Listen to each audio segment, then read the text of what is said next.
ಸ್ವಾಮಿ ಶರಣಂ ವಿಶೇಷ ಕಾರ್ಯಕ್ರಮಕ್ಕೆ ಮತ್ತೊಮ್ಮೆ ತಮಗೆಲ್ಲ ಸ್ವಾಗತ. ಇಲ್ಲಿ ತನಕ ಸಂತೋಷ್ ಜಿ ಮತ್ತು ಶಿವರಾಮ್ ಸಾಕಷ್ಟು ಮಾತಾಡಿದ್ದಾರೆ. ಬನ್ನಿ ಮತ್ತೆ ಚರ್ಚೆನ ಮುಂದುವರಿಸ್ತಾ ಇದ್ದೀನಿ ಶಿವರಾಮ್ ಅವ್ರ ಜೊತೆಗೆ. ಶಿವರಾಮ್ ಅವರು ಒಟ್ಟು ಎಷ್ಟು ಸರಿ ಹೋಗಿ ಬಂದ್ರಿ ನೀವು? 72ರಿಂದ ಶುರುವಾಗಿ ನಾನು ಒಂದು 75 ಸಲ ಹೋಗಿರಬಹುದು. ಸಲ ಅಂತ ಬಂದರೆ, ಆಮೇಲೆ ವರ್ಷ ಅಂತ ಹೇಳಿದ್ರೆ ಅದೇ ಲೆಕ್ಕ. ಎಷ್ಟು ಸಲ ಅನ್ನೋದಕ್ಕಿಂತನೂ ಎಷ್ಟು ವರ್ಷ ಅನ್ನೋದೇ ಈ ಶಬರಿಮಲೆ ಲೆಕ್ಕದಲ್ಲಿ ಮುಖ್ಯ ಆಗುತ್ತೆ. ಹಾಗಾಗಿ ಅದು ಒಂದು 38-39 ವರ್ಷದಿಂದ ನಾನು ಹೋಗ್ತಾ ಇದ್ದೀನಿ. ಸೊ ಎವ್ರಿ ಇಯರ್ ಹೋಗ್ತಾನೆ ಇರ್ತೀರಿ? ಎವ್ರಿ ಇಯರ್ ಒಂದು ಟ್ರಿಪ್ ಅಂತೂ ಡೆಫಿನೆಟ್ಟು. ಹಾಗೆ ಬೇರೆಯವರು ನಾನು ಬರಬೇಕು, ನಾನು ಇರಬೇಕು ಅಂತ ಬಯಸ್ತಾರೆ, ಹಾಗಾಗಿ ಹೋಗೋದು. ಅಯ್ಯಪ್ಪ ಕರೆಸ್ಕೋತಾ ಇದ್ದರೆ ಹೋಗ್ತಾ ಇರೋಣ ಅನ್ನೋದು ಅನಿಸುತ್ತೆ. ಈ ಸರಿ ಹೊರಟ್ರ ಮತ್ತೆ? ಈ ಸರ್ತಿ ಡಿಸೆಂಬರ್ನಲ್ಲಿ ಹೋಗ್ತೀವಿ. ಮೊದಲೆಲ್ಲ ಜನವರಿಗೆ ಹೋಗ್ತಾ ಇದ್ವು, ಆ ಜ್ಯೋತಿ ಸಮಯದಲ್ಲೇ. ಏನಂದರೆ ತುಂಬ ಜನ ನೋಡಬೇಕು ಅಂತ ಆಸೆ ಇರೋ ನಾವೇ ಹೋಗಿ ಸ್ವಾರ್ಥಿಗಳಾಗೆ ನಾವೇ ಜಾಸ್ತಿ ಪುಣ್ಯ ಪಡ್ಕೊಳ್ಳೋದ್ರ ಬದಲು ಆ ಪುಣ್ಯ ಬೇರೆಯವ್ರಿಗೂ ಹಂಚೋಣ ಅನ್ನೋದಕ್ಕೆ ಈಗ ಮಂಡಲ ಪೂಜೆ ಅಂತ ಡಿಸೆಂಬರಲ್ಲಿ ನಡೆಯುತ್ತೆ. ಅಂದರೆ ನವೆಂಬರ್ 16ರಿಂದ 27 ಡಿಸೆಂಬರ್ವರೆಗೂ ಅದು ಮಂಡಲ ಪೂಜೆ ಅಂತ 41 ದಿವಸ. ಒಂದು 3 ದಿವಸ ಬ್ರೇಕು. ಮೊದಲು ತುಂಬ ಇತ್ತು, 7ನೇ ತಾರೀಕು 8ನೇ ತಾರೀಕು ಜನವರಿ ತೆಗಿಯೋರು. ಇವಾಗೇನಾಗುತ್ತೆ, 1ನೇ ತಾರೀಕೆ ತೆಗೆದು ಬಿಡ್ತಾರೆ ದೇವಸ್ಥಾನ. ಹಾಗಾಗಿ ಅದು 19-20ರವರೆಗೂ ಜನವರಿನಲ್ಲಿ ಜ್ಯೋತಿ ಪೂಜೆ ಅಂತ ಹೇಳ್ಬಿಟ್ಟು ಅದು ನಡೆಯುತ್ತೆ. ಅದರಿಂದ ನಾನು ಸಂತೋಷ್ ಸ್ವಾಮಿಗಳು ಹೇಳ್ತಾ ಇದ್ರಲ್ಲ, ಒಂದು ಅಂಶ 18 ಮೆಟ್ಲು ಬಹಳ ಇದು ಅಂತ, ಅರಿಷಡ್ ವರ್ಗಗಳನ್ನ ಕಳೆಯುವಂಥದ್ದು ಅಂತ ಅದನ್ನು ಹೇಳ್ತಾರೆ. ಒಂದು ವಿಶೇಷ, ಮೊನ್ನೆ ನಾನು ಮದ್ರಾಸ್ಗೆ ಹೋದಾಗ ಒಬ್ಬರು ಹೇಳಿದ್ರು, ಒಂದು ಮಾಹಿತಿ, ಒಂದು 20 ನಿಮಿಷ ಬಂದು ಹೇಳಿದ್ರು. ಅವ್ರೇನು ಹೇಳಿದ್ರು ಅಂದರೆ, ಒಂದು ಅಂಶ ಎಲ್ರಿಗೂ ಅನುಕೂಲ ಆಗುತ್ತೆ ಅದನ್ನು ಕೇಳ್ತೇನೆ ಅಂತ. ಅಂದರೆ ಒಂದೇ ಸರ್ತಿ ಎಲ್ಲವೂ ಕೂಡ ನಿವಾರಣೆ ಮಾಡೋದಕ್ಕೆ ಯಾವ ಭಗವಂತನಿಂದನೂ ಸಾಧ್ಯ ಇಲ್ಲ. ನಿಜ ನಿಜ. ಅದರಿಂದ ಅವರೇನು ಹೇಳ್ತಾರೆ ಅಂದರೆ, ನೀವು ಮಾಲೆ ಹಾಕ್ಕೊಂಡಾಗ ನನ್ನಲ್ಲಿ ಒಂದು ಅಹಂಕಾರ ಇದೆ, ಆ ಅಹಂಕಾರನ ನಾಶ ಮಾಡಪ್ಪ ಅಂತ ಹೇಳಿ ಮಾಲೆ ತೊಟ್ಕೊಂಡಿದ್ದರಿಂದ ಪ್ರತಿದಿನ ನನ್ನ ಅಹಂಕಾರ ನಾಶ ಮಾಡು, ಅಹಂಕಾರನ ಕಡಿಮೆ ಮಾಡು, ಅಹಂಕಾರನ ಇದು ಮಾಡು, ನಿವಾರಣೆ ಮಾಡು ಅಂತ ಅದು ಕೇಳ್ಕೋತಾ ಹೋಗಿ ಆವತ್ತಿನ ಆ ಸಂದರ್ಭದಲ್ಲಿ ಮೆಟ್ಲು ಹತ್ತಿ ದೇವರ ಸನ್ನಿಧಾನ ಮಾಡ್ತು ಅಂತ ಹೇಳಿದ್ರೆ ಅದು ಕಳೆಯೋ ಅಂಥದ್ದು ಒಂದು ಕಾಣುತ್ತೆ. ಒಂದೇ ಸರ್ತಿ ನನ್ನಲ್ಲಿ ದುರಾಸೆ ಇದೆ ಬಿಟ್ಬಿಡು, ನನ್ನ ಹತ್ರ ಅದಿದೆ ಅಂದರೆ ಎಲ್ಲವೂ ಕೇಳ್ಕೊಳಕ್ಕೆ ಹೋದರೆ ಯಾವುದೂ ಆಗೋಲ್ಲ ಅಂತ. ಯಾಕೆಂದರೆ ನಮ್ಮಲ್ಲಿ ಕನ್ಫ್ಯೂಷನ್ಸ್ ಅನ್ನೋದು ತುಂಬ ಇರುತ್ತೆ, ಕನ್ವಿನ್ಸಿಂಗೇ ಭಾಳ ಕಡಿಮೆ. Try to convince, if is not convinced try to confuse ಅಂತ ಅದೇ ನಡೀತಾ ಇರೋದು ಜಾಸ್ತಿ. ಯಾವುದು ಕೂಡ ಸರಿಯಾಗಿ ಮುಟ್ತಾ ಇಲ್ಲ, ಸರಿಯಾಗಿ ಅದು ಇದಾಗ್ತಾಯಿಲ್ಲ. ಹಾಗಾಗಿ 18 ಮೆಟ್ಲು ಬಹಳ ಶ್ರೇಷ್ಠವಾದಂಥದ್ದು. ಅದರೊಳಗಡೆ ನಾವು ಸಾಧನೆ ಮಾಡಬೇಕಾದ್ದು ಬೇಕಾದಷ್ಟು ವಿಷಯಗಳಿದೆ. ಅಲ್ಲ, ನೀವು ಈ ಚಿತ್ರರಂಗದ ಗಣ್ಯರನ್ನೆಲ್ಲ ಕರ್ಕೊಂಡು ಹೋಗಿರುವಂಥವ್ರು. ತಾವು ಹೇಳಿದ್ರಿ ರಾಜ್ಕುಮಾರ್ ಜೊತೆಗೆ ಹೋಗಿದ್ವಿ, ರಜನಿಕಾಂತ್ ಜೊತೆಗೆ ಹೋಗಿದ್ವಿ, ಅಮಿತಾಬ್ ಕೂಡ ನಿಮ್ಮಿಂದಲೇ ಮನೆ ಹೋದ್ರು ಅನ್ನುವಂಥದ್ದು. ರಾಜ್ಕುಮಾರ್ ಅವ್ರ ಜೊತೆಗೆ ಎಷ್ಟು ಸರಿ ಹೋಗಿದ್ರಿ? 19-20 ವರ್ಷ. ಒಂದು 10 ವರ್ಷ ಮದ್ರಾಸಿಂದ ಹೊರಟರು. ಅಲ್ಲಿಂದ ನಮ್ಮ ಗುರುಸ್ವಾಮಿಗಳೇ, MN ನಂಬಿಯಾರ್ ಸ್ವಾಮಿಗಳೇ, ಅವ್ರಿಗೂ ಗುರುಸ್ವಾಮಿಗಳು. ಅಲ್ಲಿಂದ ಬೆಂಗಳೂರಿಂದ ಬಂದಮೇಲೆ ಅವ್ರ ಎಸ್ಟೇಟಿಂದ ಹೋಗೋವು ನಾವು. ಅಲ್ಲಿಂದ ಅವ್ರ ಮನೆಗಳಲ್ಲಿ ಪೂಜೆ ಮಾಡಿಕೊಂಡು ಅಲ್ಲಿಂದ ಹೊರಡೋರು. ಒಂದು ಬಸ್ಸು ಪೂರ್ತಿ ಬಂಧುಗಳು ಮಿತ್ರರು ಎಲ್ಲ ಬಂದು ಸೇರ್ಕೊಂಡು ಹೋಗೋರು. ಅಂದರೆ ಬಹಳ ಆ ಸರಳತೆ ಅವರಿಗೆ ಮೈಗೂಡಿಸಿ ಬಂದಿದೆ. ಅವ್ರು ಹಾಡೋ ಅಂಥ ಹಾಡುಗಳು, ನಾವು ಇದು ಉತ್ಪ್ರೇಕ್ಷೆ ಅಲ್ಲ, ಹಾಡಲ್ಲಿ ನಾವು ಒಂದು ಹುಲಿ, ಒಂದು ಪ್ರಾಣಿನ ಹಿಡ್ಕೊಂಡು ಹೋಗ್ತಾ ಇದ್ದಿದ್ದನ್ನು ನಾವು ಕಂಡಿದ್ದೀವಿ. ಒಂದು ಹುಲಿ ಮರಿ ಚಿಕ್ಕದು ನೀರು ಕುಡಿತಾ ಇದ್ದದನ್ನ ಕಂಡಿದ್ದೀವಿ ನಾವು ಆಟ. ಆದರೆ ಹುಲಿ ನಮ್ಮನ್ನು ಏನೂ ಮಾಡಲ್ಲ. ಒಂದು ಸರ್ತಿ ಅದು ಮನುಷ್ಯನ ರಕ್ತ ಹೀರಿದ್ರೆ ಮಾತ್ರ ಅದು ಮನುಷ್ಯನ ಕಾಡುತ್ತೆ ಹೊರತು ಬೇರೆ ಸಂದರ್ಭದಲ್ಲಿ ಅದು ಕಾಡಲ್ಲ. ಆಮೇಲೆ ಹಿಂಡು ಆನೆಗಳಿರೋದನ್ನು ನಾವು ಗಮನಿಸಿದ್ದೀವಿ. ಅದಕ್ಕೆ ನಮ್ಮ ಗುರುಸ್ವಾಮಿಗಳು ಹೇಳಿದ ಮಾತು ಒಂದು ನೆನೆಸ್ಕೋಬೇಕಾಗುತ್ತೆ ಈ ಸರ್ತಿ. ಏನು ನೀವು ದೊಡ್ಡ ಪಾದದಲ್ಲಿ ಹೋಗ್ತೀರಾ, ದುಷ್ಟು ಮೃಗಗಳೆಲ್ಲ ಇದೆ ಅಂತ, ಕಾಡು ಮೃಗಗಳು ನಿಮಗೆ ತೊಂದರೆ ಕೊಡಲ್ವಾ ಅಂತ ಕೇಳಿದಾಗ ಅವರೊಂದು ಮಾತು ಹೇಳಿದ್ರು.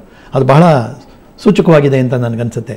ಯಾಕೆಂದರೆ ಅದು ಅನ್ಕೊಳ್ಳುತ್ತಂತೆ, ಆ ಪ್ರಾಣಿಗಳು ಯಾವುದೇ ಕಾಡು ಮೃಗಗಳು ಏನಿರುತ್ತೆ, ನಾಡಿಂದ ದುಷ್ಟ ಜಾತಿಗಳು, ದುಷ್ಟ ಮೃಗಗಳು ಬರ್ತಾ ಇದೆ, ಅವ್ರ ದರ್ಶನ ನಾವು ಮಾಡೋದು ಬೇಡ ಅಂತ ಆ ಮೃಗಗಳೆಲ್ಲ ಆ ಕಡೆ ಹೊರಟೋಗುತ್ತೆ. ಇದು ನಿಜ. ಯಾಕೆಂದರೆ ಎಲ್ಲದಕ್ಕೂ ಭಗವಂತ ಜೀವ ಕೊಟ್ಟಿದ್ದಾನೆ, ತಿಳುವಳಿಕೆ ಅನ್ನೋದು ಮನುಷ್ಯನಿಗೆ ಕೊಟ್ಟಿದ್ದಾನೆ. ಅದೇ ನಾಶಕ್ಕೆ ಒಂದು ದಾರಿ ಮಾಡಿಕೊಡ್ತಾ ಇದೆ ಅಂತ ನನಗಂತ. ನಿಜ ನಿಜ ಸರ್. ಒಂದಂತೂ ಈ ಅಂಶದಲ್ಲಿ ನಾವು ಗಮನಿಸಬೇಕಾದ್ದು, ಹಿಂದಿನ ದಿನಗಳಲ್ಲಿ ನಾವು ಏನೇ ಮಾಡಿರಲಿ ಅಥವಾ ನಮ್ಮ ಲೌಕಿಕ ಜಗತ್ತಿನಲ್ಲಿ ನಮ್ಮ ಅಭ್ಯಾಸಗಳಾಗಲಿ ಅಥವಾ ನಮ್ಮ ಹವ್ಯಾಸಗಳು ಏನೇ ಇದ್ದರೂ ಸಹ ಮಾಲೆ ಹಾಕಿದ ನಂತರ ನಮ್ಮ ಸಂಸ್ಕಾರನ ಸುಮಾರಷ್ಟು ಬದಲಾವಣೆ ಮಾಡಿಸುತ್ತೆ ಈ ಶಕ್ತಿ. ಅದನ್ನು ನಾವು ಜೀವನದಲ್ಲಿ ರೂಢಿಸ್ಕೋತಾ ಹೋಗಬೇಕು. ಎಷ್ಟು ಹಿರಿಯರಿಗೆ ಗೌರವ ಕೊಡಲಿಕ್ಕೆ ಸಾಧ್ಯ ಇದೆ ಅದನ್ನು ನಾವು ಅದರೊಳಗೆ ಅಳವಡಿಸ್ಕೊಳ್ಬೇಕು. ಜೊತೆಯಲ್ಲಿ ಯಾರು ಮಾಲೆ ಧಾರಣೆಯನ್ನು ಮಾಡಿ ಇಂತಹ ಒಂದು ಮುಕ್ತಿಯನ್ನು ಕೊಡಲಿಕ್ಕೆ ಅಥವಾ ಒಂದು ಭಗವಂತನ ನೋಡಲಿಕ್ಕೆ ಒಂದು ಮಾರ್ಗದರ್ಶಕರಾಗಿದ್ರೋ ಅವ್ರನ್ನ ಜೀವನ ಪರ್ಯಂತ ನಾವು ಗೌರವಿಸಿಟ್ಬೇಕಾಗತ್ತೆ. ಆಮೇಲೆ ಗುರುಸ್ವಾಮಿಗಳು ಹೋಗಿ ಬಂದ ಮೇಲೆ ವಿಚಾರಿಸ್ಕೊತೀನಿ, ಈ ಮನೋಭಾವ ಇರಲೇಬಾರ್ದು ಯಾವುದೇ ಒಬ್ಬ ಮಾಲೆಧಾರಿಗಾಗಲಿ.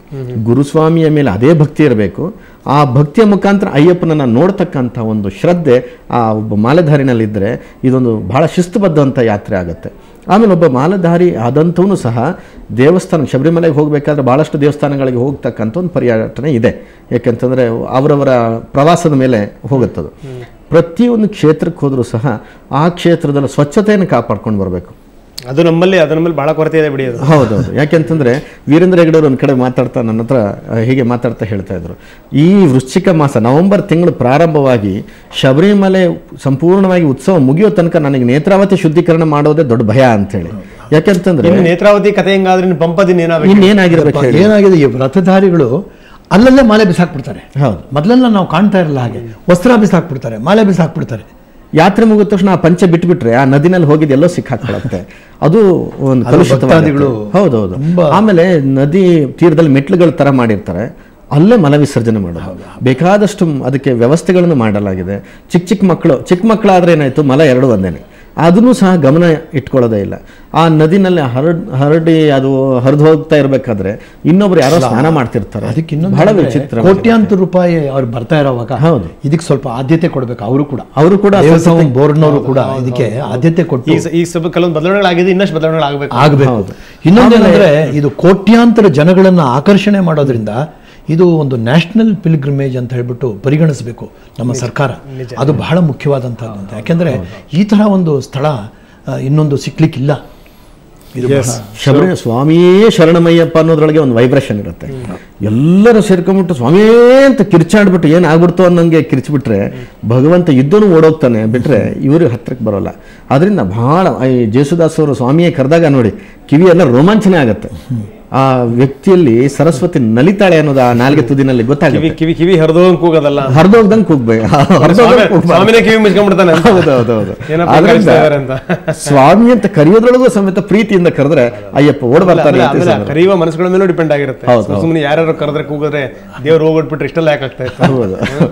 ಎಸ್ ಸರ್, ಶಿವರಾಮಣ್ಣವರು ಸಾಕಷ್ಟು ಮಾತಾಡಿದ್ರಿ. ಸೊ ಇನ್ನೊಂದ್ಸರಿ ಕರೆಸ್ಬಿಟ್ಟು ನಾವು ಮಾತಾಡ್ತೀವಿ. ತುಂಬಾ ಅದ್ಭುತವಾಗಿ ಮಾತಾಡಿದ್ರಿ. ತಮಗೆ ಧನ್ಯವಾದಗಳು ಸರ್. ಸಂತೋಷಿ, ನಮಗೂ ಕೂಡ ಧನ್ಯವಾದಗಳು. ಮತ್ತೆ ನಾಳೆ ಇನ್ನೊಂದಿಷ್ಟು ವಿಚಾರಗಳನ್ನ ಇದ್ರ ಬಗ್ಗೆ ಮಾತಾಡೋಣ. ಅಂದರೆ ಪೂಜೆ ಪುನಸ್ಕಾರಗಳು ಅಂತಂದರೆ ಬರೀ ನಾಟಕೀಯತೆಗಳಲ್ಲ. ಕೇವಲ ಬಟ್ಟೆ ಹಾಕಿದ ತಕ್ಷಣ, ಮಾಲೆ ಹಾಕಿದ ತಕ್ಷಣ ದೇವರಂಗೆ ಓದ್ಲು ಬಿಡ್ತಾನೆ, ಅಥವಾ ಇವ್ರು ಹೇಳ್ದಂಗೆ ಸ್ವಾಮಿಯೇ ಶರಣಮಯ್ಯಪ್ಪ ಅಂತ ಜೋರ ಕೂಗದಷ್ಟು ದೇವರಿಗೆ ಕಿವಿ ಕೇಳಿಸ್ಬಿಡುತ್ತೆ ಅನ್ನುವಂಥದ್ದು ಖಂಡಿತ ಅಲ್ಲ. ನಿಮ್ಮ ಮನಸ್ಸಿನ ಮೇಲೆ ಅವಲಂಬನೆ ಆಗಿರುತ್ತೆ. ಜೊತೆಗೆ ಒಂದು ನಿಮ್ಮ ಸ್ವಚ್ಛತೆ ಕೂಡ, ಸ್ವಚ್ಛತೆ ಬಗ್ಗೆ ನಾವು ಮಾತಾಡಿದ್ವಿ. ನಮ್ಮ ದೇಹನೇ ನಾವು ಸ್ವಚ್ಛತೆಯನ್ನು ಇಟ್ಕೊಳ್ಳಿಲ್ಲ ಅಂತಂದರೆ, ನಾವು ಸುತ್ತಮುತ್ತಲಿನ ಪ್ರದೇಶವನ್ನು ನಾವು ಸ್ವಚ್ಛವಾಗಿ ಇಟ್ಕೊಳ್ಳಿಲ್ಲ ಅಂತಂದರೆ, ಇನ್ನು ಅಂಥ ಒಂದು ಪರಿಸರದಲ್ಲಿ ನಾವು ಭಗವಂತನನ್ನು ಕಾಣುವಂಥದ್ದು ಬಹಳ ದೂರದ ಮಾತು. ಕೇವಲ ನೀವು ಬೆಳಗ್ಗೆ ತಕ್ಷಣ ತಣ್ಣೀರು ಸ್ನಾನ ಮಾಡಿಕೊಂಡು ಒಂದಷ್ಟು ವಿಭೂತಿನೋ ಒಂದಿಷ್ಟು ಗಂಧನ ಬಡ್ಕೊಂಡು ಸ್ವಾಮಿಯೇ ಶರಣಮಯ್ಯಪ್ಪ ಅಂದ್ರಲ್ಲ. ಅದಕ್ಕೊಂದಿಷ್ಟು ರೀತಿ ರಿವಾಜುಗಳಿದೆ, ನೀತಿಗಳಿದೆ. ಅದನ್ನು ಪಾಲನೆ ಮಾಡಿದ್ರೆ ಮಾತ್ರ ಭಗವಂತ ಗೋಚರಿಸಲಿಕ್ಕೆ ಸಾಧ್ಯ. ನಾಳೆ ಮತ್ತಷ್ಟು ವಿಚಾರಗಳ ಬಗ್ಗೆ ಚರ್ಚೆ ಮಾಡ್ತೀವಿ. ಬಹುಶಃ ಕಾರ್ಯಕ್ರಮ ಇಷ್ಟವಾಗಿದೆ ಅಂತ ಭಾವಿಸ್ತಾ ಈ ವಿಶೇಷ ಕಾರ್ಯಕ್ರಮ ಮುಗಿಸ್ತಾ ಇದ್ದೀನಿ. ನಮಸ್ಕಾರ.